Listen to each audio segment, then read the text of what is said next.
Don't forget to subscribe. Afterwards, the wisest and most spiritual books from the greatest authors await you every day. And now buckle up, sit back and we'll begin. Carlos Castaneda. Book 10. The active side of infinity. The jump into the abyss. There was only one trail leading to the flat mesa. Once we were on the mesa itself, I realized that it was not as extensive as it had appeared when I had looked at it from a distance. The vegetation on the mesa was not different from the vegetation below. Faded green woody shrubs that had the ambiguous appearance of trees. At first, I didn't see the chasm. It was only when Don Juan led me to it that I became aware that the mesa ended in a precipice. It wasn't really a mesa, but merely the flat top of a good-sized mountain. The mountain was round and eroded on its east and south faces. However, on part of its west and north sides, it seemed to have been cut with a knife. From the edge of the precipice, I was able to see the bottom of the ravine, perhaps 600 feet below. It was covered with the same woody shrubs that grew everywhere. A whole row of small mountains to the south and to the north of that mountaintop gave the clear impression that they had been part of a gigantic canyon, millions of years old, dug out by a no longer existing river. The edges of that canyon had been erased by erosion. At certain points they had been leveled with the ground. The only portion still intact was the area where I was standing. "It's solid rock," Don Juan said as if he were reading my thoughts. He pointed with his chin toward the bottom of the ravine. "If anything were to fall down from this edge to the bottom, it would get smashed to flakes on the rock down there." This was the initial dialogue between Don Juan and myself that day on that mountaintop. Prior to going there, he had told me that his time on Earth had come to an end. He was leaving on his definitive journey. His statements were devastating to me. I truly lost my grip and entered into a blissful state of fragmentation, perhaps similar to what people experience when they have a mental breakdown. But there was a core fragment of myself that remained cohesive. The me of my childhood. The rest was vagueness, incertitude. I had been fragmented for so long that to become fragmented once again was the only way out of my devastation. A most peculiar interplay between different levels of my awareness took place afterward. Don Juan, his cohort Don Genaro, two of his apprentices, Pablito and Nestor, and I had climbed to that mountaintop. Pablito, Nestor, and I were there to take care of our last task as apprentices.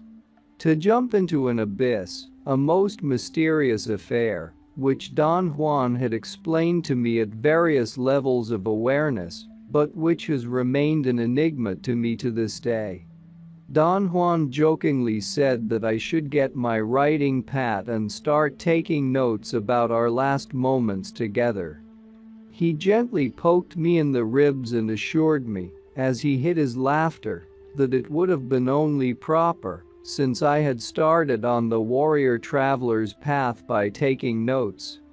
Don Genaro cut in and said that other warrior travelers before us had stood on that same flat mountaintop before embarking on their journey to the unknown.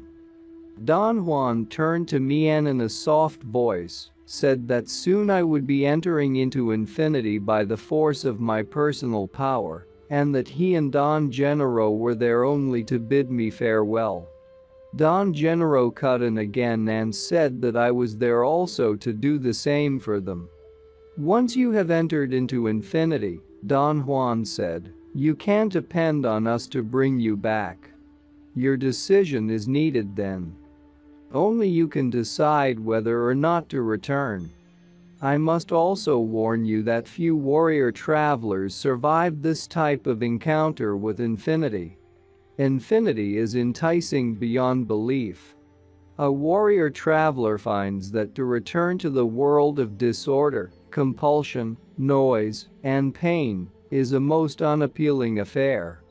You must know that your decision to stay or to return is not a matter of a reasonable choice, but a matter of intending it. If you choose not to return, he continued, you will disappear as if the earth had swallowed you.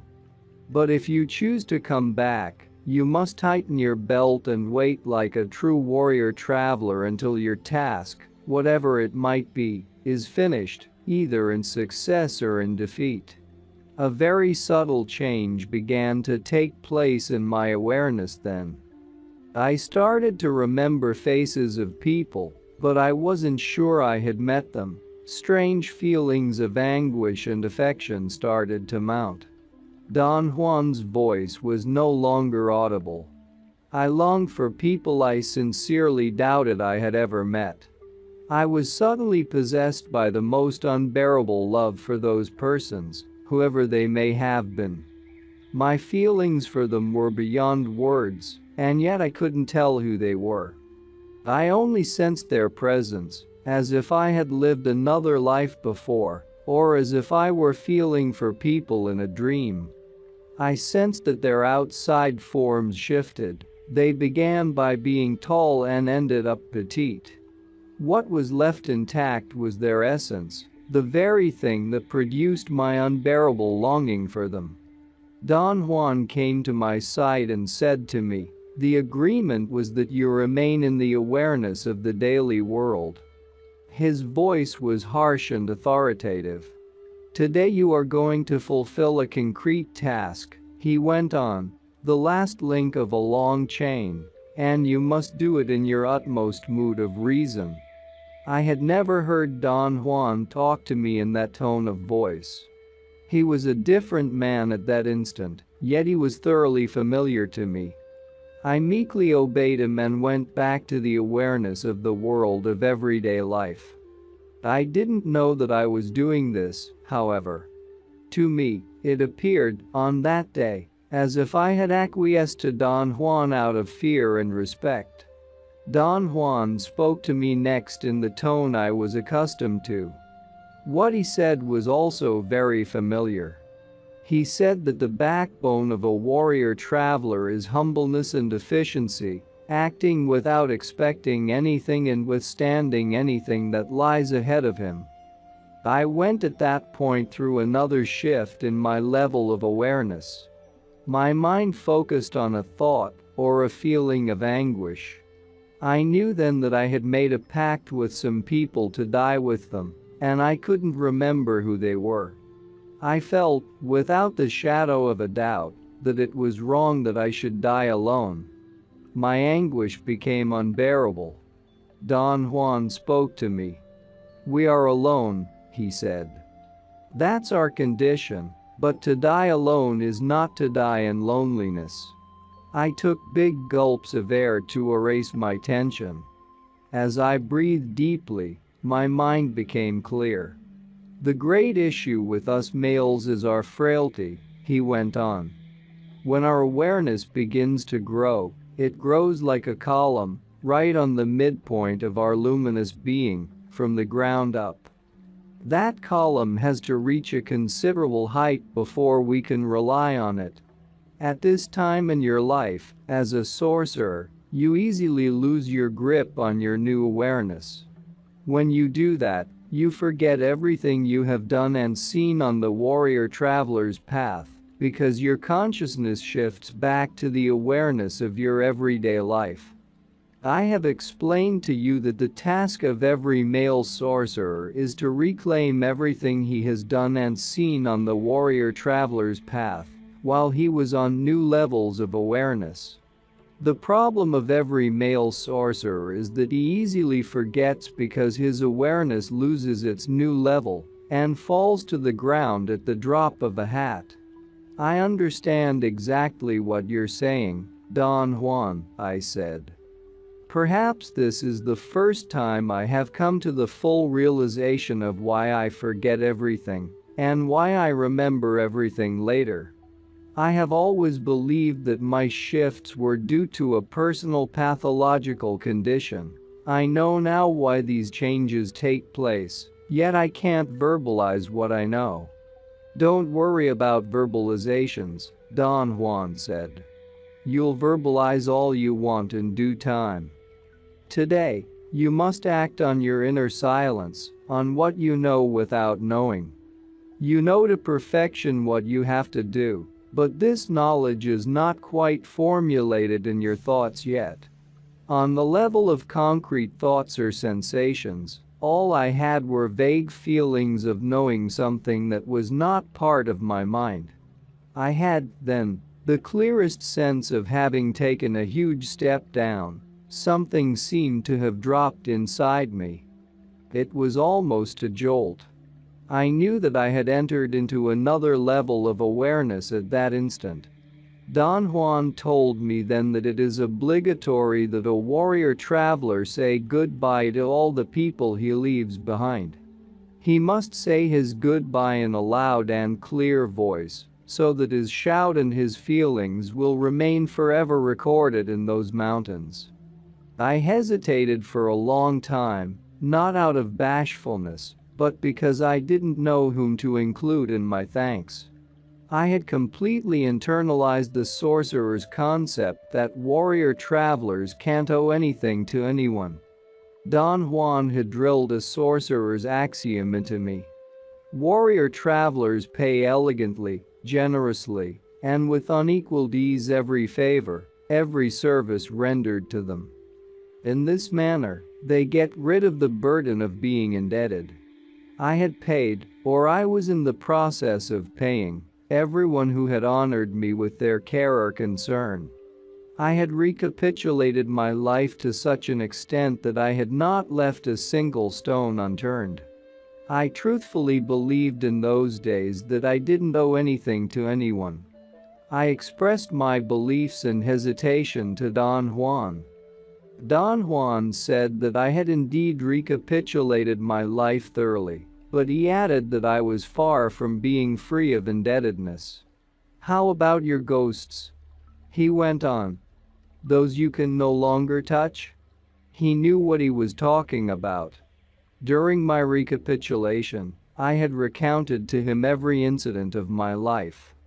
Out of the hundreds of incidents that I related to him, he had isolated 3 as samples of indebtedness that I incurred very early in life, and added to that, my indebtedness to the person who was instrumental in my meeting him.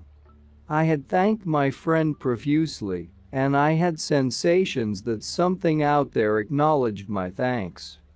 The other 3 had remained stories from my life, stories of people who had given me an inconceivable gift, and whom I had never thanked. One of these stories had to do with a man I'd known when I was a child. His name was Mr. Leandro Acosta. He was my grandfather's archenemy, his true nemesis. My grandfather had accused this man repeatedly of stealing chickens from his chicken farm. The man wasn't a vagrant, but someone who did not have a steady, definite job. He was a maverick of sorts, a gambler, a master of many trades. Handyman, self-styled curer, hunter and provider of plant and insect specimens for local herbalists and curers, and any kind of bird or mammal life for taxidermists or pet shops. People believed that he made tons of money, but that he couldn't keep it or invest it. His detractors and friends alike believed that he could have established the most prosperous business in the area, doing what he knew best, searching for plants and hunting animals, but that he was cursed with a strange disease of the spirit that made him restless, incapable of tending to anything for any length of time.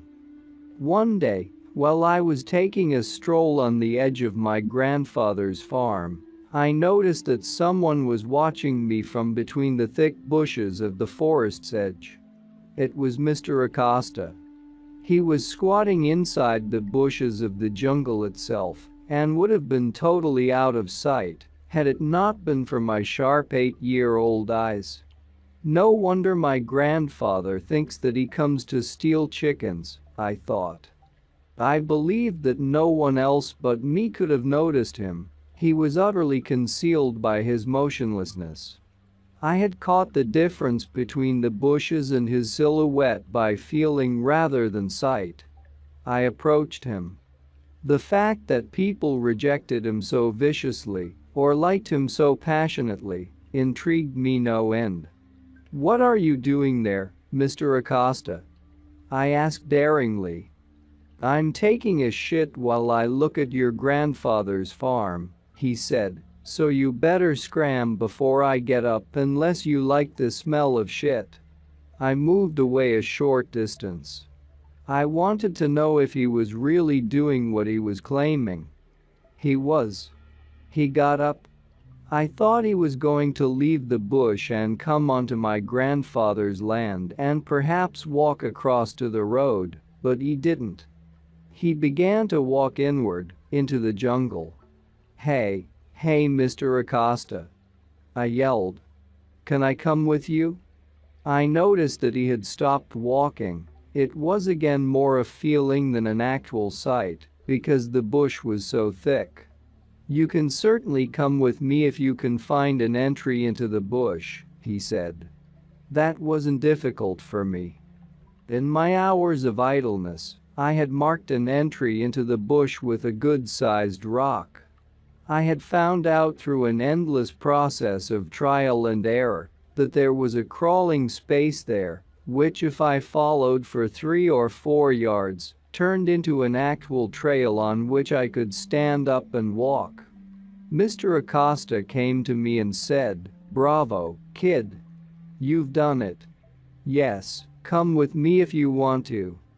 That was the beginning of my association with Mr. Leandro Acosta. We went on daily hunting expeditions. Our association became so obvious, since I was gone from the house from dawn to sunset, without anybody ever knowing where I went, that finally my grandfather admonished me severely. "You must select your acquaintances," he said, "or you will end up being like them. I will not tolerate this man affecting you in any way imaginable. He could certainly transmit to you his elan, yes. And he could influence your mind to be just like his. Useless. I'm telling you, if you don't put an end to this, I will. I'll send the authorities after him on charges of stealing my chickens, because you know damn well that he comes every day and steals them." I tried to show my grandfather the absurdity of his charges. Mr. Acosta didn't have to steal chickens. He had the vastness of that jungle at his command. He could have drawn from that jungle anything he wanted. But my arguments infuriated my grandfather even more. I realized then that my grandfather secretly envied Mr. Acosta's freedom, and Mr. Acosta was transformed for me by this realization from a nice hunter into the ultimate expression of what is at the same time both forbidden and desired. I attempted to curtail my encounters with Mr. Acosta, but the lure was just too overwhelming for me. Then, one day, Mr. Acosta and 3 of his friends proposed that I do something that Mr. Acosta had never done before. Catch a vulture alive, uninjured. He explained to me that the vultures of the area, which were enormous, with a 5 to 6 foot wingspan, had 7 different types of flesh in their bodies, and each one of those 7 types served a specific curative purpose. He said that the desired state was that the vulture's body not be injured. The vulture had to be killed by tranquilizer, not by violence. It was easy to shoot them, but in that case, the meat lost its curative value. So the art was to catch them alive, a thing that he had never done. He had figured out, though, that with my help and the help of his 3 friends, he had the problem licked. He assured me that his was a natural conclusion arrived at after hundreds of occasions on which he had observed the behavior of vultures. We need a dead donkey in order to perform this feat, something which we have, he declared ebulliently. He looked at me, waiting for me to ask the question of what would be done with the dead donkey. Since the question was not asked, he proceeded. We removed the intestines, and we put some sticks in there to keep the roundness of the belly. The leader of the turkey vultures is the king. He is the biggest, the most intelligent, he went on. No sharper eyes exist. That's what makes him a king. He'll be the one who will spot the dead donkey, and the first who will land on it. He'll land downwind from the donkey to really smell that it is dead. The intestines and soft organs that we are going to draw out of the donkey's belly, we'll pile by his rear end, outside. This way, it looks like a wild cat has already eaten some of it. Then, lazily, the vulture will come closer to the donkey. He'll take his time. He'll come hopping flying, and then he will land on the dead donkey's hip and begin to rock the donkey's body. He would turn it over if it were not for the 4 sticks that we will stake into the ground as part of the armature.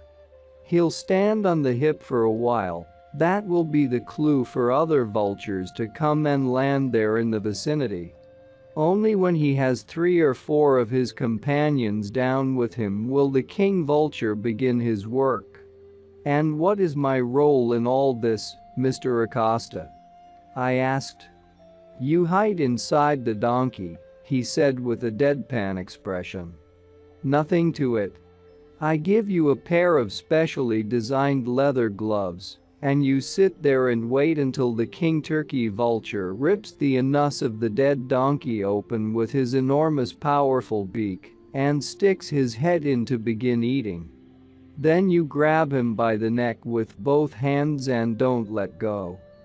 My 3 friends and I will be hiding on horseback in a deep ravine. I'll be watching the operation with binoculars. When I see that you have grabbed the king vulture by the neck, we'll come at full gallop and throw ourselves on top of the vulture and subdue him. Can you subdue that vulture, Mr. Acosta? I asked him. Not that I doubted his skill, I just wanted to be assured. Of course I can, he said with all the confidence in the world. We're all going to be wearing gloves and leather leggings. The vulture's talons are quite powerful. They could break a shin bone like a twig. There was no way out for me. I was caught, nailed by an exorbitant excitation. My admiration for Mr. Leandro Acosta knew no limits at that moment. I saw him as a true hunter, resourceful, cunning, knowledgeable. Okay, let's do it then, I said. That's my boy, said Mr. Acosta. I expected as much from you. He had put a thick blanket behind his saddle, and one of his friends just lifted me up and put me on Mr. Acosta's horse, right behind the saddle, sitting on the blanket. Hold on to the saddle, Mr. Acosta said, and as you hold on to the saddle, hold the blanket, too. We took off at a leisurely trot. We rode for perhaps an hour until we came to some flat, dry, desolate lands. We stopped by a tent that resembled a vendor's stand in a market. It had a flat roof for shade. Underneath that roof was a dead brown donkey. It didn't seem that old, it looked like an adolescent donkey. Neither Mr. Acosta nor his friends explained to me whether they had found or killed the dead donkey. I waited for them to tell me, but I wasn't going to ask. While they made the preparations, Mr. Acosta explained that the tent was in place because vultures were on the lookout from huge distances out there, circling very high, out of sight, but certainly capable of seeing everything that was going on. "Those creatures are creatures of sight alone," Mr. Acosta said. "They have miserable ears, and their noses are not as good as their eyes. We have to plug every hole of the carcass.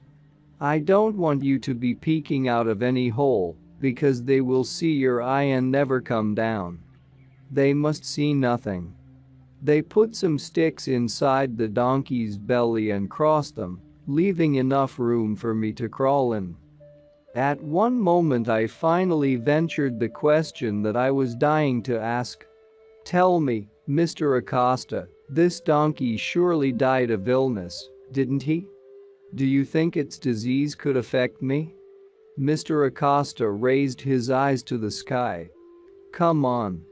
You cannot be that dumb. Donkeys' diseases cannot be transmitted to man. Let's live this adventure and not worry about stupid details. If I were shorter, I'd be inside that donkey's belly myself.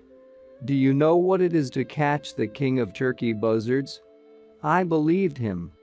His words were sufficient to set up a cloak of unequaled confidence over me. I wasn't going to get sick and miss the event of events. The dreaded moment came when Mr. Acosta put me inside the donkey. Then they stretched the skin over the armature and began to sew it closed. They left, nevertheless, a large area open at the bottom, against the ground, for air to circulate in. The horrendous moment for me came when the skin was finally closed over my head like the lid of a coffin. I breathed hard, thinking only about the excitement of grabbing the king of vultures by the neck. Mr. Acosta gave me last-minute instructions. He said that he would let me know by a whistle that resembled a bird call when the king vulture was flying around and when it had landed, so as to keep me informed and prevent me from fretting or getting impatient. Then I heard them pulling down the tent, followed by their horses galloping away. It was a good thing that they hadn't left a single space open to look out from, because that's what I would have done. The temptation to look up and see what was going on was nearly irresistible. A long time went by in which I didn't think of anything. Then I heard Mr. Acosta's whistling, and I presumed the king vulture was circling around. My presumption turned to certainty when I heard the flapping of powerful wings, and then suddenly, the dead donkey's body began to rock as if it were in a windstorm. Then I felt a weight on the donkey's body, and I knew that the king vulture had landed on the donkey and was not moving anymore. I heard the flapping of other wings and the whistling of Mr. Acosta in the distance.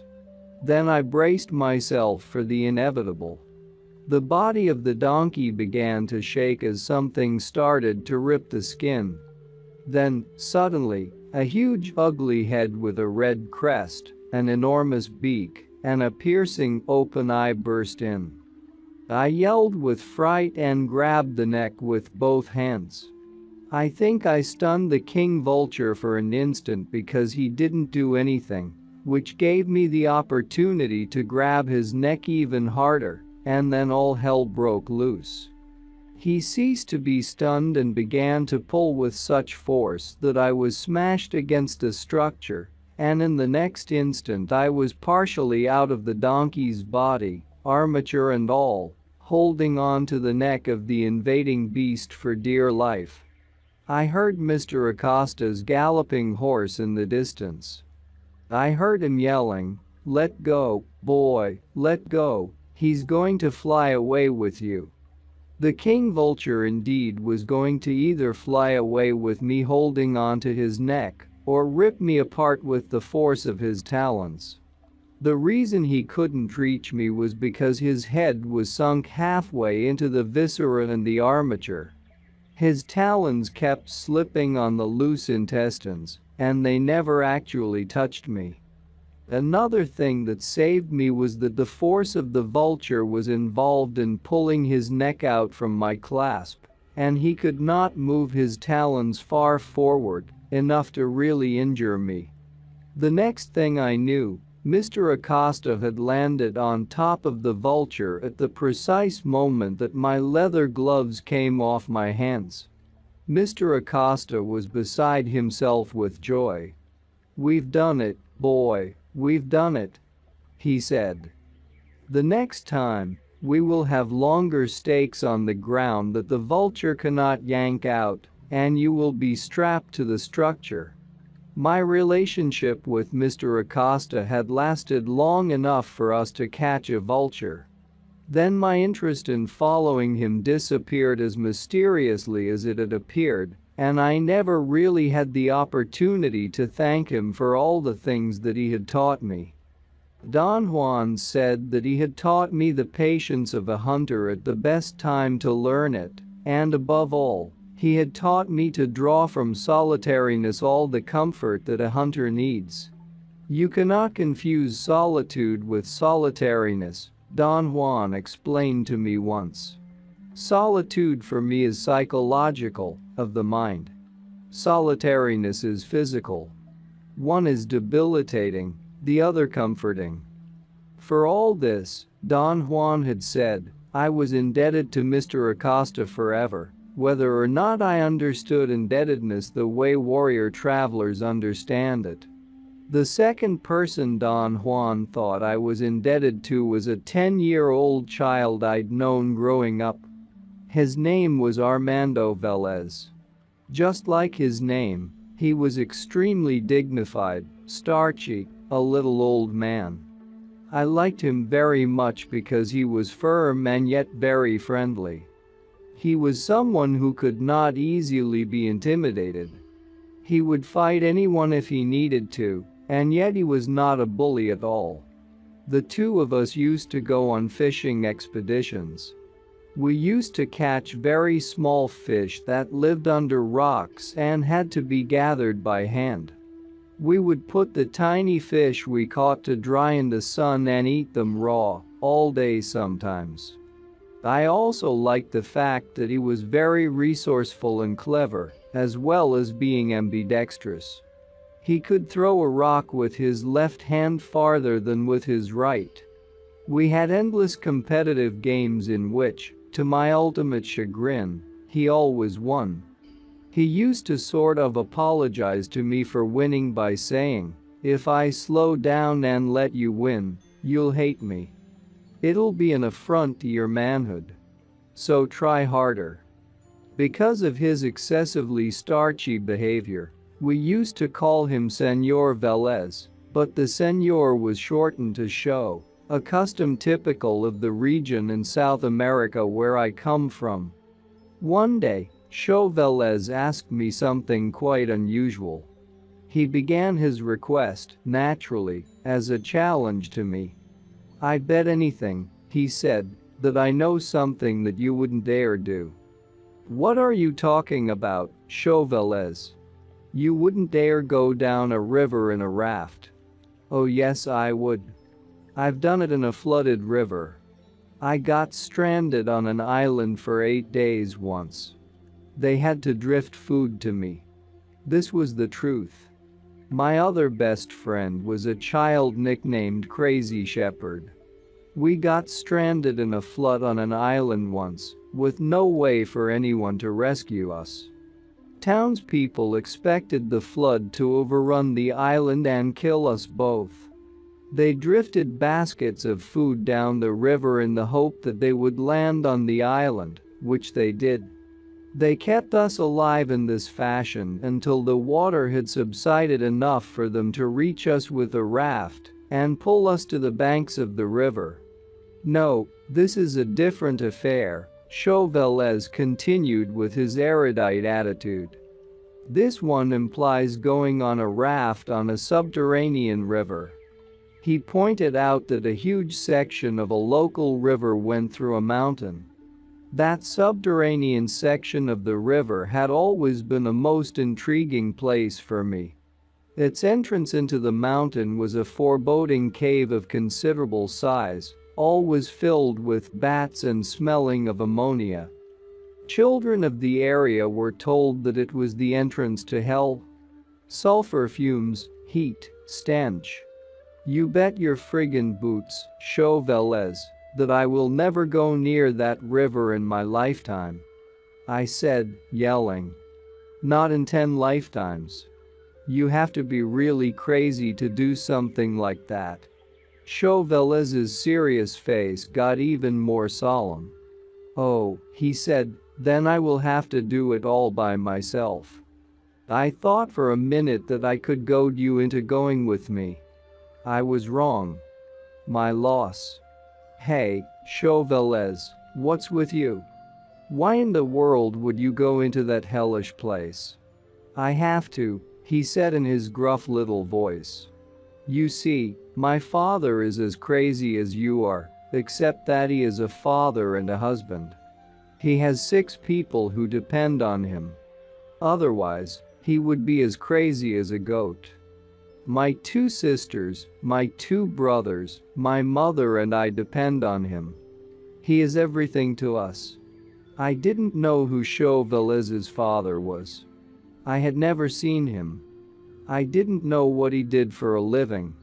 Chauvelez revealed that his father was a businessman and that everything that he owned was on the line, so to speak. My father has constructed a raft and wants to go. He wants to make that expedition.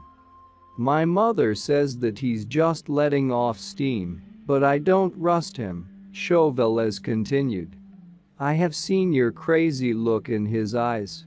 One of these days, he'll do it, and I am sure that he'll die. So, I am going to take his raft and go into that river myself. I know that I will die, but my father won't. I felt something like an electric shock go through my neck, and I heard myself saying in the most agitated tone one can imagine, I'll do it, Chauvelez, I'll do it. Yes, yes, it'll be great. I'll go with you. Chauvelez had a smirk on his face. I understood it as a smirk of happiness at the fact that I was going with him, not at the fact that he had succeeded in luring me. He expressed that feeling in his next sentence. I know that if you are with me, I will survive, he said. I didn't care whether Chauvelez survived or not. What galvanized me was his courage. I knew that Chauvelez had the guts to do what he was saying. He and Crazy Shepherd were the only gutsy kids in town. They both had something that I considered unique and unheard of. Courage. No one else in that whole town had any. I had tested them all. As far as I was concerned, every one of them was dead, including the love of my life, my grandfather. I knew this without the shadow of a doubt when I was 10. Chauvelez's daring was a staggering realization for me. I wanted to be with him to the bitter end. We made plans to meet at the crack of dawn, which we did, and the 2 of us carried his father's lightweight raft for 3 or 4 miles out of town, into some low green mountains to the entrance of the cave where the river became subterranean. The smell of bat manure was overwhelming. We crawled on the raft and pushed ourselves into the stream. The raft was equipped with flashlights, which we had to turn on immediately. It was pitch black inside the mountain and humid and hot. The water was deep enough for the raft and fast enough that we didn't need to paddle. The flashlights would create grotesque shadows. Chauvelez whispered in my ear that perhaps it was better not to look at all, because it was truly something more than frightening. He was right, it was nauseating, oppressive. The light stirred bats so that they began to fly around us, flapping their wings aimlessly. As we traveled deeper into the cave, there were not even bats anymore, just stagnant air that was heavy and hard to breathe. After what seemed like hours to me, we came to a sort of pool where the water was very deep, it hardly moved. It looked as if the mainstream had been dammed. "We are stuck," Chauvelez whispered in my ear again. "There's no way for the raft to go through, and there's no way for us to go back." The current was just too great for us to even attempt a return trip. We decided that we had to find a way out. I realized then that if we stood on top of the raft, we could touch the ceiling of the cave, which meant that the water had been dammed almost all the way to the top of the cave. At the entrance it was cathedral-like, maybe 50 feet high. My only conclusion was that we were on top of a pool that was about 50 feet deep. We tied the raft to a rock and began to swim downward into the depths, trying to feel for a movement of water, a current. Everything was humid and hot on the surface, but very cold a few feet below. My body felt the change in temperature and I became frightened, a strange animal fear that I had never felt before. I surfaced. Chauvelez must have felt the same. We bumped into each other on the surface. "I think we're close to dying," he said solemnly. I didn't share his solemnity or his desire to die. I searched frantically for an opening. Floodwaters must have carried rocks that had created a dam.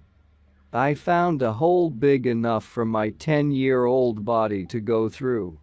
I pulled Chauvelez down and showed the hole to him. It was impossible for the raft to go through it. We pulled our clothes from the raft and tied them into a very tight bundle and swam downward with them until we found the hole again and went through it. We ended up on a water slide, like the ones in an amusement park. Rocks covered with lichen and moss allowed us to slide for a great distance without being injured at all. Then we came into an enormous cathedral-like cave, where the water continued flowing, waist deep.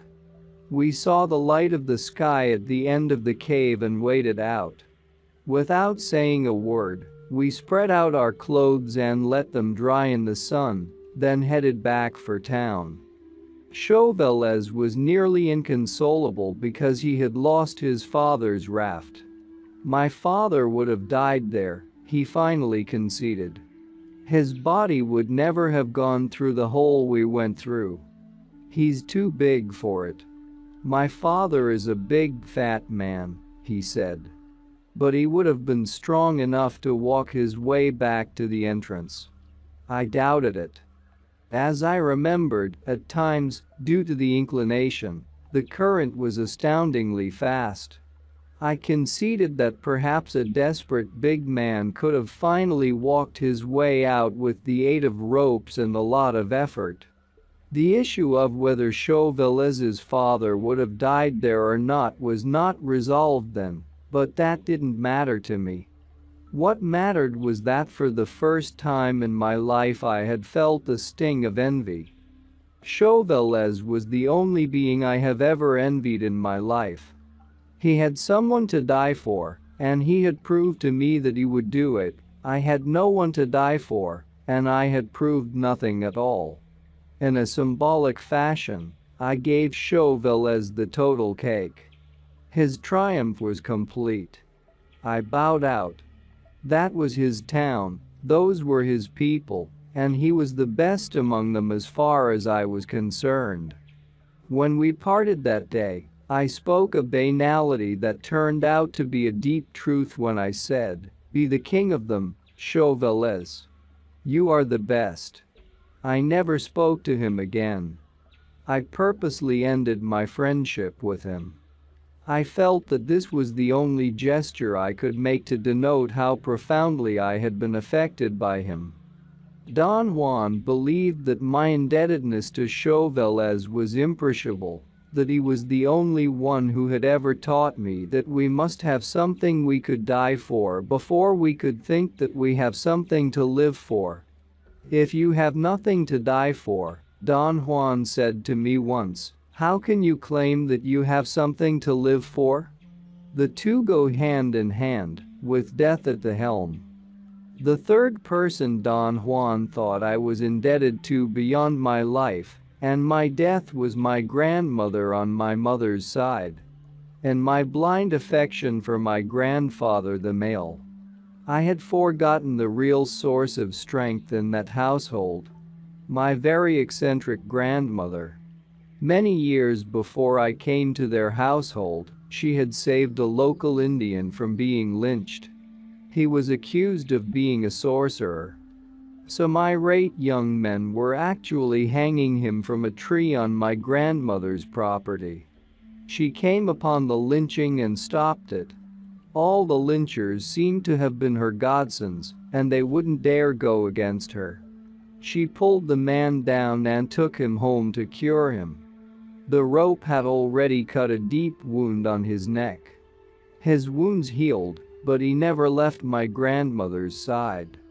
He claimed that his life had ended the day of the lynching, and that whatever new life he had no longer belonged to him, it belonged to her.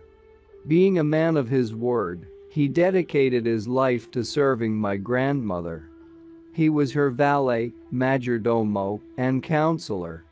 My aunt said that it was he who had advised my grandmother to adopt a newborn orphan child as her son, something that they resented more than bitterly. When I came into my grandparents' house, my grandmother's adopted son was already in his late 30s.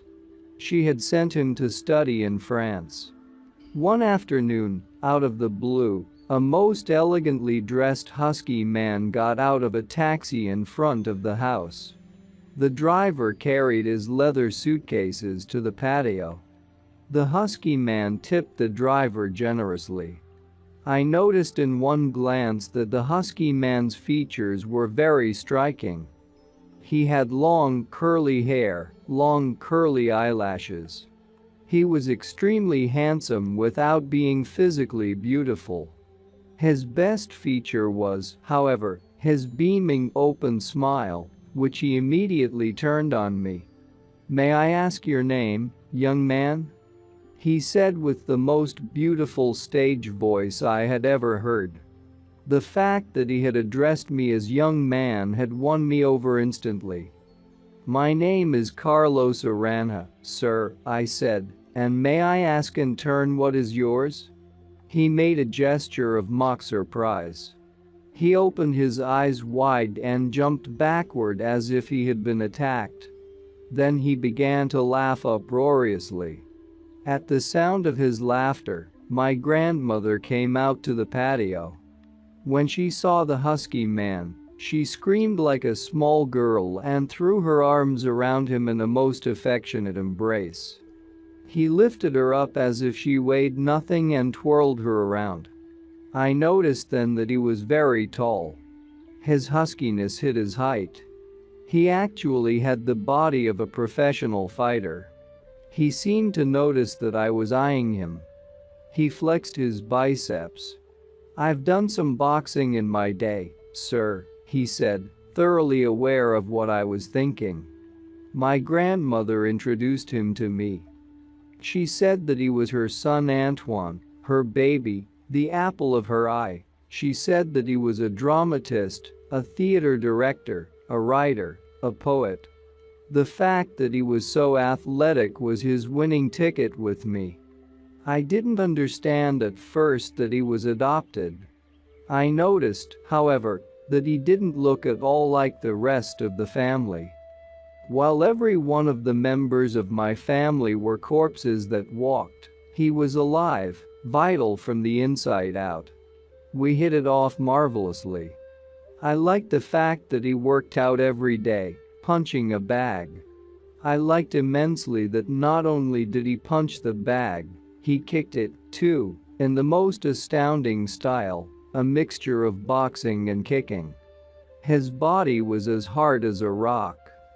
One day Antoine confessed to me that his only fervent desire in life was to be a writer of note. "I have everything," he said. "Life has been very generous to me. The only thing I don't have is the only thing I want: talent. The muses do not like me. I appreciate what I read, but I cannot create anything that I like to read. That's my torment. I lack the discipline or the charm to entice the muses, so my life is as empty as anything can be. Antoine went on to tell me that the one reality that he had was his mother. He called my grandmother his bastion, his support, his twin soul. He ended up by voicing a very disturbing thought to me. If I didn't have my mother, he said, I wouldn't live. I realized then how profoundly tied he was to my grandmother. All the horror stories that my aunts had told me about the spoiled child Antoine became suddenly very vivid for me. My grandmother had really spoiled him beyond salvation. Yet they seemed so very happy together. I saw them sitting for hours on end, his head on her lap as if he were still a child.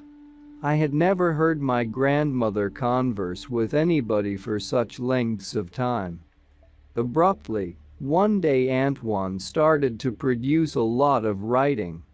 He began to direct a play at the local theater, a play that he had written himself. When it was staged, it became an instant success. His poems were published in the local paper. He seemed to have hit a creative streak.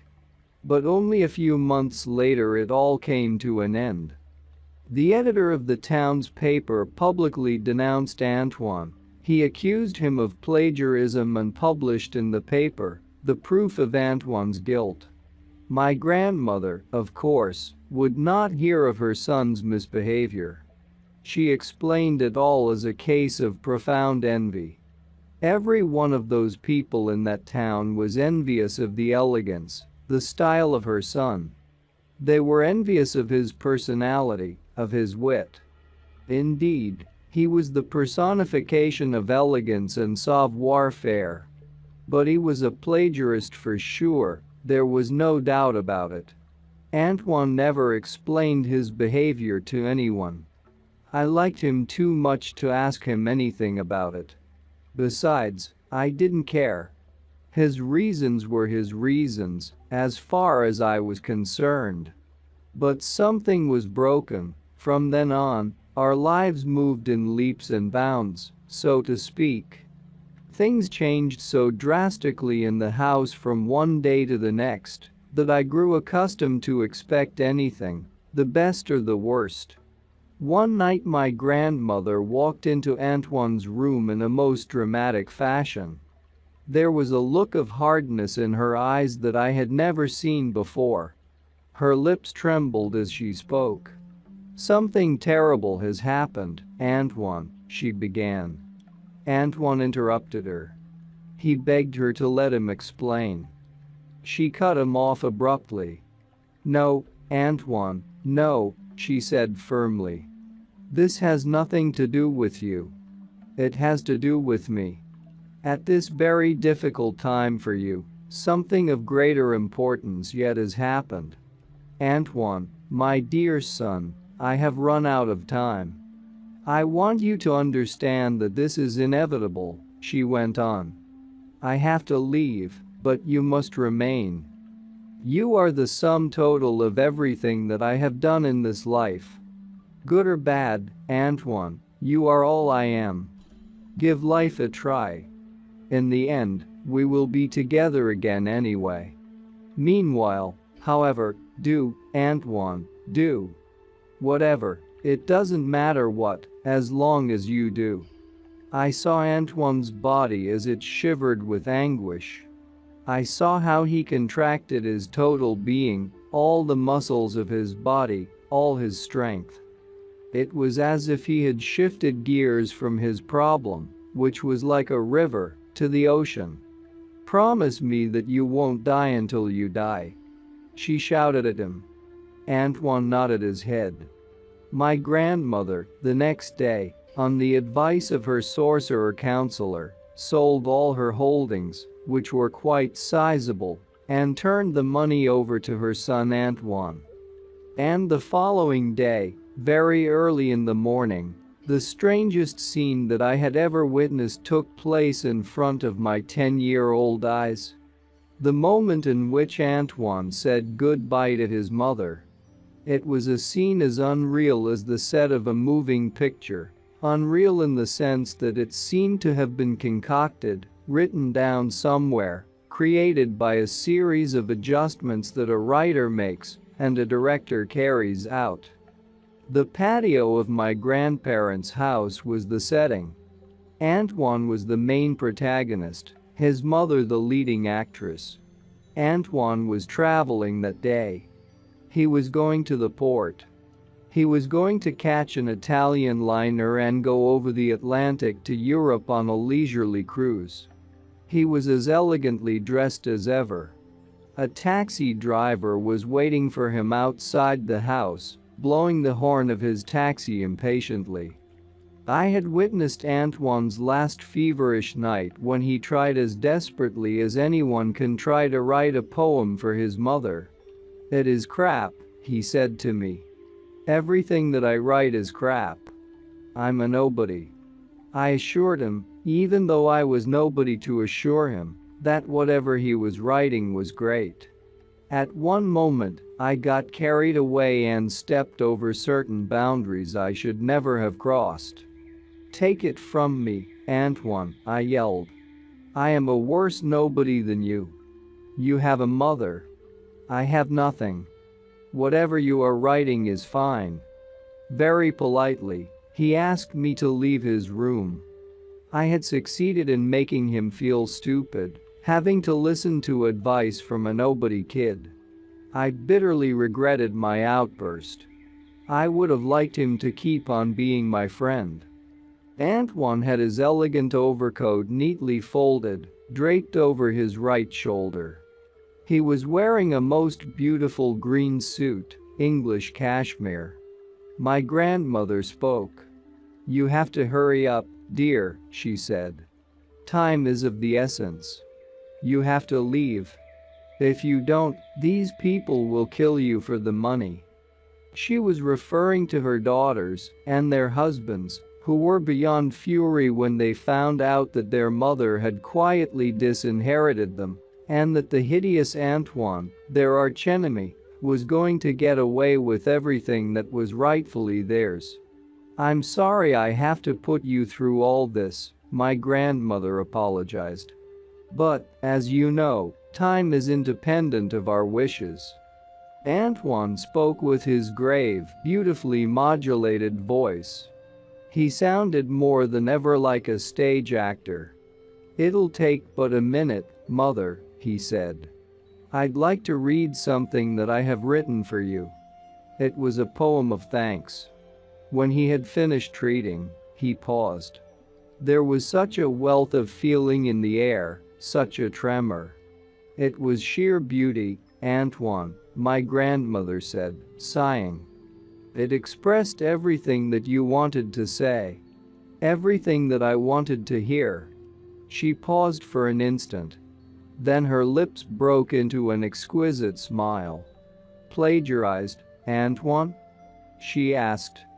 Antoine's smile in response to his mother was equally beaming. "Of course, Mother," he said. "Of course." They embraced, weeping. The horn of the taxi sounded more impatient yet. Antoine looked at me where I was hiding under the stairway. He nodded his head slightly, as if to say, "Goodbye. Take care." Then he turned around, and without looking at his mother again, he ran toward the door. He was 37 years old, but he looked like he was 60. He seemed to carry such a gigantic weight on his shoulders. He stopped before he reached the door, when he heard his mother's voice admonishing him for the last time. "Don't turn around to look, Antoine," she said. "Don't turn around to look, ever. Be happy and do. There is the trick. Do." The scene filled me with a strange sadness that lasts to this day. A most inexplicable melancholy that Don Juan explained as my first-time knowledge that we do run out of time. The next day my grandmother left with her counselor manservant valet on a journey to a mythical place called Rondonia, where her sorcerer helper was going to elicit her cure. My grandmother was terminally ill, although I didn't know it.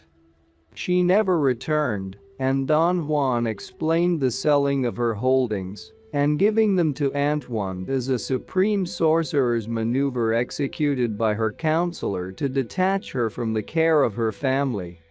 They were so angry with Mother for her deed that they didn't care whether or not she returned. I had the feeling that they didn't even realize that she had left. On the top of that flat mountain, I recollected those 3 events as if they had happened only an instant before. When I expressed my thanks to those 3 persons, I succeeded in bringing them back to that mountaintop. At the end of my shouting, my loneliness was something inexpressible. I was weeping uncontrollably. Don Juan very patiently explained to me that loneliness is inadmissible in a warrior.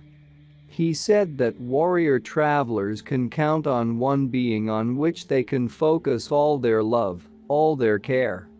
This marvelous earth, the mother, the matrix, the epicenter of everything we are and everything we do, the very being to which all of us return, the very being that allows warrior travelers to leave on their definitive journey. Don Gennaro proceeded to perform then an act of magical intent for my benefit. Lying on his stomach, he executed a series of dazzling movements. He became a blob of luminosity that seemed to be swimming, as if the ground were a pool. Don Juan said that it was Gennaro's way of hugging the immense earth, and that in spite of the difference in size, the earth acknowledged Gennaro's gesture. The sight of Gennaro's movements and the explanation of them replaced my loneliness with sublime joy. "I can't stand the idea that you are leaving, Don Juan," I heard myself saying. The sound of my voice and what I had said made me feel embarrassed. When I began to sob, involuntarily, driven by self-pity, I felt even more chagrined. "What is the matter with me, Don Juan?" I muttered. "I'm not ordinarily like this." "What's happening to you is that your awareness is on your toes again," he replied, laughing. Then I lost any vestige of control and gave myself fully to my feelings of dejection and despair. "I'm going to be left alone," I said in a shrieking voice. "What's going to happen to me? What's going to become of me?" "Let's put it this way," Don Juan said calmly. "In order for me to leave this world and face the unknown, I need all my strength, all my forbearance, all my luck, but above all, I need every bit of a warrior traveler's guts of steel. To remain behind and fare like a warrior traveler, you need everything of what I myself need. To venture out there, the way we are going to, is no joking matter, but neither is it to stay behind." I had an emotional outburst and kissed his hand. "Whoa, whoa, whoa," he said. "Next thing you're going to make a shrine for my Gwarrakes." The anguish that gripped me turned from self-pity to a feeling of unequaled loss. "You are leaving," I muttered. "My God. Leaving forever." At that moment Don Juan did something to me that he had done repeatedly since the first day I had met him. His face puffed up as if the deep breath he was taking inflated him. He tapped my back forcefully with the palm of his left hand and said, "Get up from your toes.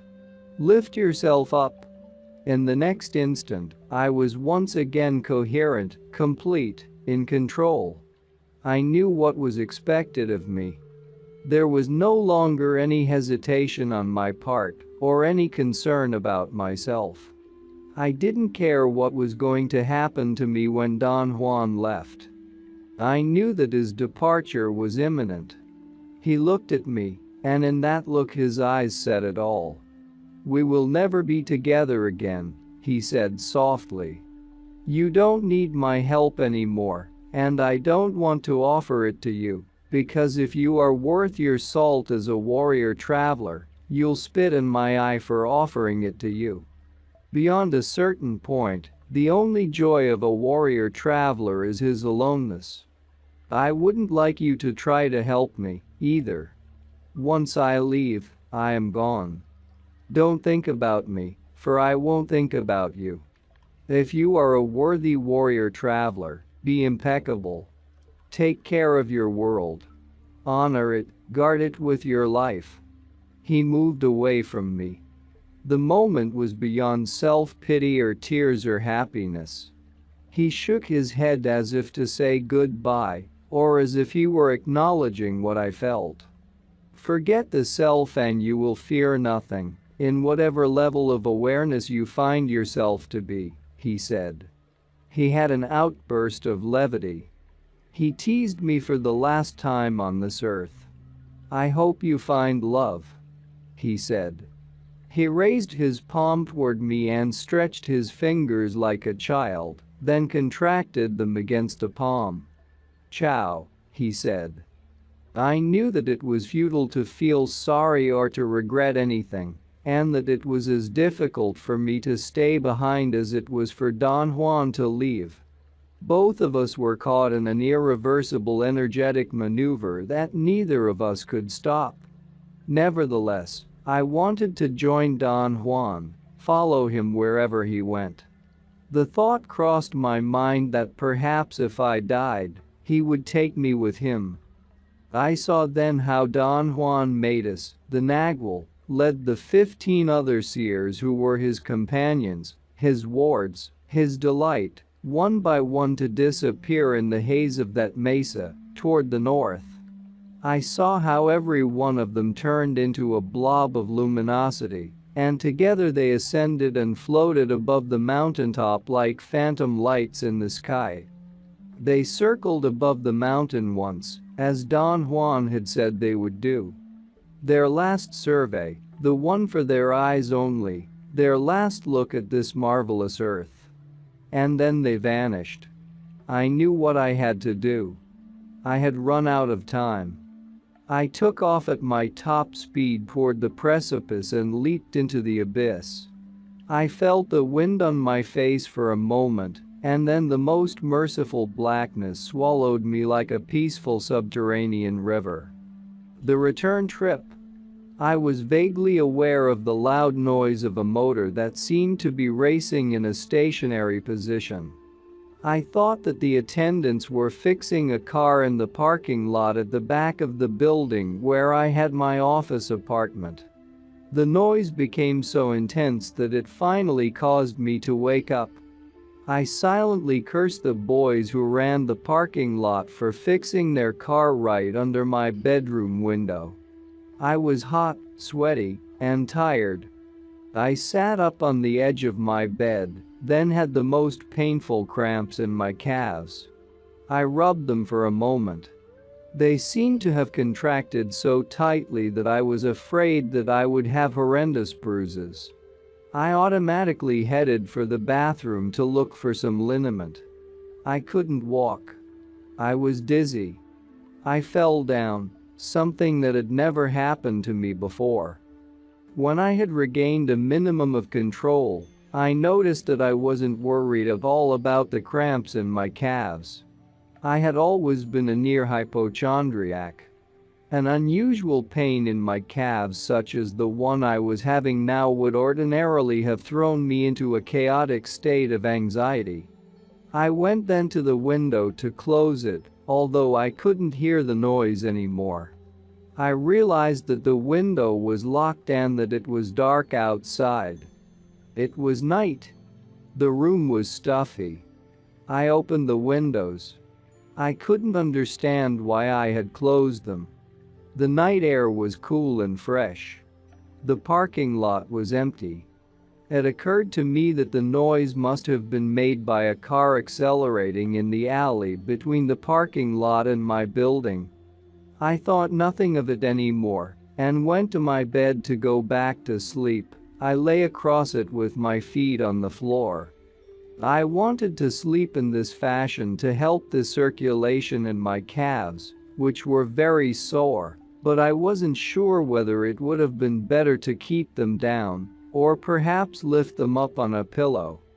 As I was beginning to rest comfortably and fall asleep again, a thought came to my mind with such ferocious force that it made me stand up in one single reflex. I had jumped into an abyss in Mexico. The next thought that I had was a quasi-logical deduction.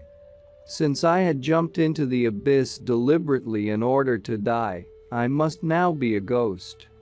How strange, I thought, that I should return, in ghost-like form, to my office apartment on the corner of Westwood and Wilshire in Los Angeles after I had died. No wonder my feelings were not the same. But if I were a ghost, I reasoned, why would I have felt the blast of fresh air on my face, or the pain in my calves? I touched the sheets of my bed, they felt real to me. So did its metal frame. I went to the bathroom. I looked at myself in the mirror. By the looks of me, I could easily have been a ghost. I looked like hell. My eyes were sunken, with huge black circles under them. I was dehydrated, or dead. In an automatic reaction, I drank water straight from the tap. I could actually swallow it. I drank gulp after gulp, as if I hadn't drunk water for days. I felt my deep inhalations. I was alive. By God, I was alive. I knew it beyond a shadow of a doubt, but I wasn't elated, as I should have been. A most unusual thought crossed my mind then. I had died and revived before. I was accustomed to it, it meant nothing to me. The vividness of the thought, however, made it into a quasi-memory. It was a quasi-memory that didn't stem from situations in which my life had been endangered. It was something quite different from that. It was, rather, a vague knowledge of something that had never happened and had no reason whatsoever to be in my thoughts. There was no doubt in my mind that I had jumped into an abyss in Mexico. I was now in my apartment in Los Angeles, over 3,000 miles from where I had jumped, with no recollection whatsoever of having made the return trip. In an automatic fashion, I ran the water in the tub and sat in it. I didn't feel the warmth of the water, I was chilled to the bone. Don Juan had taught me that at moments of crisis, such as this one must use running water as a cleansing factor. I remembered this and got under the shower. I let the warm water run over my body for perhaps over an hour. I wanted to think calmly and rationally about what was happening to me, but I couldn't. Thoughts seemed to have been erased from my mind. I was thoughtless, yet I was filled to capacity with sensations that came to my whole body and barrages that I was incapable of examining. All I was able to do was to feel their onslaughts and let them go through me. The only conscious choice I made was to get dressed and leave. I went to eat breakfast, something I always did at any time of the day or night, at Ship's restaurant on Wilshire, a block away from my office apartment. I had walked from my office to Ship's so many times that I knew every step of the way. The same walk this time was a novelty for me. I didn't feel my steps. It was as if I had a cushion under my feet, or as if the sidewalk were carpeted. I practically glided. I was suddenly at the door of the restaurant after what I thought might have been only 2 or 3 steps. I knew that I could swallow food because I had drunk water in my apartment. I also knew that I could talk because I had cleared my throat and cursed while the water ran on me. I walked into the restaurant as I had always done. I sat at the counter and a waitress who knew me came to me. "You don't look too good today, dear," she said. "Do you have the flu?" "No," I replied, trying to sound cheerful. "I've been working too hard. I've been up for 24 hours straight writing a paper for a class. By the way, what day is today?" She looked at her watch and gave me the date, explaining that she had a special watch that was a calendar, too, a gift from her daughter. She also gave me the time. 3:05 a.m. I ordered steak and eggs, hashed brown potatoes, and buttered white toast. When she went away to fill my order, another wave of horror flooded my mind. Had it been only an illusion that I had jumped into that abyss in Mexico at twilight the previous day? But even if the jump had been only an illusion, how could I have returned to LA from such a remote place only 10 hours later? Had I slept for 10 hours? Or was it that it had taken 10 hours for me to fly, slide, float, or whatever to Los Angeles? To have traveled by conventional means to Los Angeles from the place where I had jumped into the abyss was out of the question, since it would have taken 2 days just to travel to Mexico City from the place where I had jumped. Another strange thought emerged in my mind. It had the same clarity of my quasi-memory of having died and revived before, and the same quality of being totally foreign to me. My continuity was now broken beyond repair. I had really died, one way or another, at the bottom of that gully. It was impossible to comprehend my being alive, having breakfast at ships. It was impossible for me to look back into my past and see the uninterrupted line of continuous events that all of us see when we look into the past. The only explanation available to me was that I had followed Don Juan's directives. I had moved my assemblage point to a position that prevented my death, and from my inner silence, I had made the return journey to LA. There was no other rationale for me to hold on to. For the first time ever, this line of thought was thoroughly acceptable to me and thoroughly satisfactory. It didn't really explain anything, but it certainly pointed out a pragmatic procedure that I had tested before in a mild form when I met Don Juan in that town of our choice, and this thought seemed to put all my being at ease.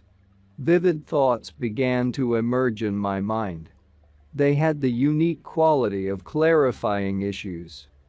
The first one that erupted had to do with something that had plagued me all along. Don Juan had described it as a common occurrence among male sorcerers. My incapacity to remember events that had transpired while I was in states of heightened awareness. Don Juan had explained heightened awareness as a minute displacement of my assemblage point, which he achieved every time I saw him by actually pushing forcefully on my back. He helped me, with such displacements, to engage energy fields that were ordinarily peripheral to my awareness. In other words, the energy fields that were usually on the edge of my assemblage point became central to it during that displacement. A displacement of this nature had two consequences for me: an extraordinary keenness of thought and perception, and the incapacity to remember, once I was back in my normal state of awareness, what had transpired while I had been in that other state. My relationship with my cohorts had been an example of both of these consequences. I had cohorts, Don Juan's other apprentices, companions for my definitive journey. I interacted with them only in heightened awareness. The clarity and scope of our interaction was supreme. The drawback for me was that in my daily life they were only poignant quasi-memories that drove me to desperation with anxiety and expectations. I could say that I lived my normal life on the perennial lookout for somebody who was going to appear all of a sudden in front of me, perhaps emerging from an office building, perhaps turning a corner and bumping into me. Wherever I went, my eyes darted everywhere, ceaselessly and involuntarily, looking for people who didn't exist, and yet existed like no one else. While I sat at ships that morning, everything that had happened to me in heightened awareness, to the most minute detail, in all the years with Don Juan became again a continuous memory without interruption. Don Juan had lamented that a male sorcerer who is the Nagual perforce had to be fragmented because of the bulk of his energetic mass. He said that each fragment lived a specific range of a total scope of activity, and the events that he experienced in each fragment had to be joined someday to give a complete conscious picture of everything that had taken place in his total life. Looking into my eyes, he had told me that that unification takes years to accomplish, and that he had been told of cases of Naguals who never reached the total scope of their activities in a conscious manner and lived fragmented. What I experienced that morning at ships was beyond anything I could have imagined in my wildest fantasies. Don Juan had said to me time after time that the world of sorcerers was not an immutable world, where the word is final, unchanging, but that it's a world of eternal fluctuation where nothing should be taken for granted. The jump into the abyss had modified my cognition so drastically that it allowed now the entrance of possibilities both portentous and indescribable. But anything that I could have said about the unification of my cognitive fragments would have paled in comparison to the reality of it. That fateful morning at ships I experienced something infinitely more potent than I did the day that I saw energy as it flows in the universe, for the first time the day that I ended up in the bed of my office apartment, after having been on the campus of UCLA, without actually going home in the fashion my cognitive system demanded, in order for the whole event to be real. In ships, I integrated all the fragments of my being. I had acted in each one of them with perfect certainty and consistency, and yet I had had no idea that I had done that. I was, in essence, a gigantic puzzle, and to fit each piece of that puzzle into place produced an effect that had no name. I sat at the counter at ships, perspiring profusely, pondering uselessly, and obsessively asking questions that couldn't be answered. How could all this be possible? How could I have been fragmented in such a fashion? Who are we really? Certainly not the people all of us have been led to believe we are. I had memories of events that had never happened, as far as some core of myself was concerned. I couldn't even weep. A sorcerer weeps when he is fragmented, Don Juan had said to me once. When he's complete, he's taken by a shiver that has the potential, because it is so intense, of ending his life. I was experiencing such a shiver. I doubted that I would ever meet my cohorts again. It appeared to me that all of them had left with Don Juan. I was alone. I wanted to think about it, to mourn my loss, to plunge into a satisfying sadness the way I had always done. I couldn't. There was nothing to mourn, nothing to feel sad about. Nothing mattered. All of us were warrior travelers, and all of us had been swallowed by infinity.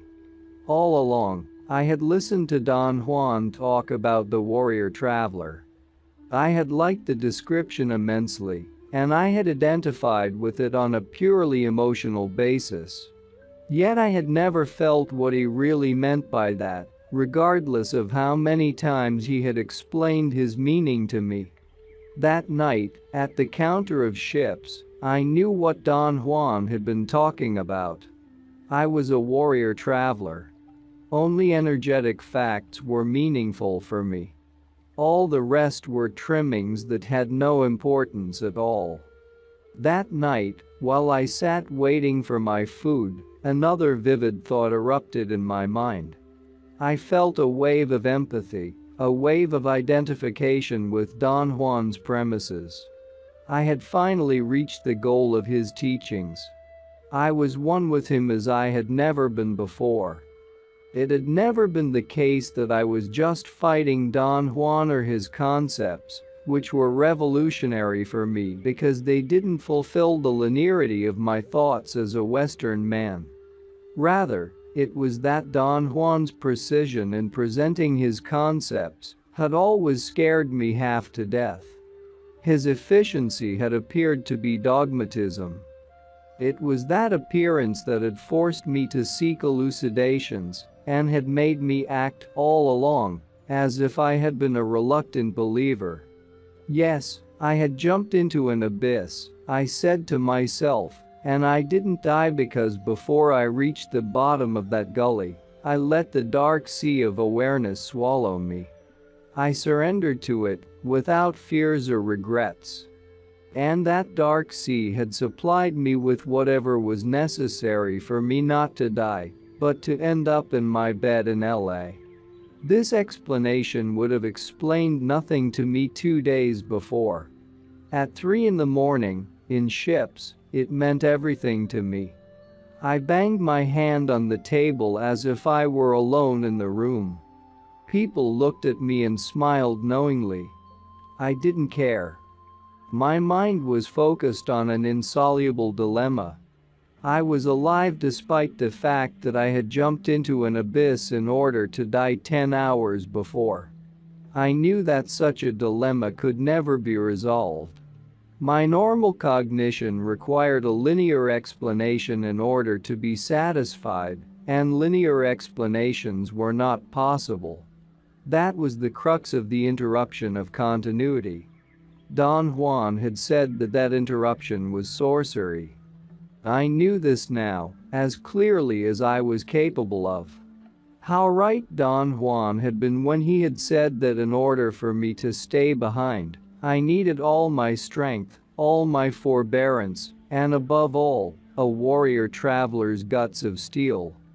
I wanted to think about Don Juan, but I couldn't. Besides, I didn't care about Don Juan. There seemed to be a giant barrier between us. I truly believed at that moment that the foreign thought that had been insinuating itself to me since I had woken up was true. I was someone else. An exchange had taken place at the moment of my jump. Otherwise, I would have relished the thought of Don Juan, I would have longed for him. I would have even felt a twinge of resentment because he hadn't taken me with him. That would have been my normal self. I truthfully wasn't the same. This thought gained momentum until it invaded all my being. Any residue of my old self that I may have retained vanished then. A new mood took over. I was alone. Don Juan had left me inside a dream as his agent provocateur. I felt my body begin to lose its rigidity. It became flexible, by degrees, until I could breathe deeply and freely. I laughed out loud. I didn't care that people were staring at me and weren't smiling this time. I was alone, and there was nothing I could have done about it. I had the physical sensation of actually entering into a passageway that had a force of its own. It pulled me in. It was a silent passageway. Don Juan was that passageway, quiet and immense. This was the first time ever that I felt that Don Juan was void of physicality. There was no room for sentimentality or longing. I couldn't possibly have missed him because he was there as a depersonalized emotion that lured me in. The passageway challenged me. I had a sensation of ebullience, ease. Yes, I could travel that passageway, alone or in company, perhaps forever. And to do this was not an imposition for me, nor was it a pleasure. It was more than the beginning of the definitive journey, the unavoidable fate of a warrior traveler. It was the beginning of a new era. I should have been weeping with the realization that I had found that passageway, but I wasn't. I was facing infinity at ships. How extraordinary. I felt a chill on my back. I heard Don Juan's voice saying that the universe was indeed unfathomable. At that moment, the back door of the restaurant, the one that led to the parking lot, opened and a strange character entered. A man perhaps in his early 40s, disheveled and emaciated, but with rather handsome features. I had seen him for years roaming around UCLA, mingling with the students. Someone had told me that he was an outpatient of the nearby Veterans Hospital. He seemed to be mentally unbalanced. I had seen him time after time at ships, huddled over a cup of coffee, always at the same end of the counter. I had also seen how he waited outside, looking through the window, watching for his favorite stool to become vacant if someone was sitting there. When he entered the restaurant, he sat at his usual place, and then he looked at me. Our eyes met. The next thing I knew, he had let out a formidable scream that chilled me, and everyone present, to the bone. Everyone looked at me, wide-eyed, some of them with unchewed food in their mouths. Obviously, they thought I had screamed. I had set up the precedence by banging the counter and then laughing out loud. The man jumped off his stool and ran out of the restaurant, turning back to stare at me while, with his hands, he made agitated gestures over his head. I succumbed to an impulsive urge and ran after the man. I wanted him to tell me what he had seen in me that had made him scream. I overtook him in the parking lot and asked him to tell me why he had screamed. He covered his eyes and screamed again, even louder. He was like a child, frightened by a nightmare, screaming at the top of his lungs. I left him and went back to the restaurant. "What happened to you, dear?" the waitress asked with a concerned look. "I thought you ran out on me." "I just went to see a friend," I said. The waitress looked at me and made a gesture of mock annoyance and surprise. "Is that guy your friend?" she asked. "The only friend I have in the world," I said, and that was the truth. If I could define friend as someone who sees through the veneer that covers you and knows where you really come from. End.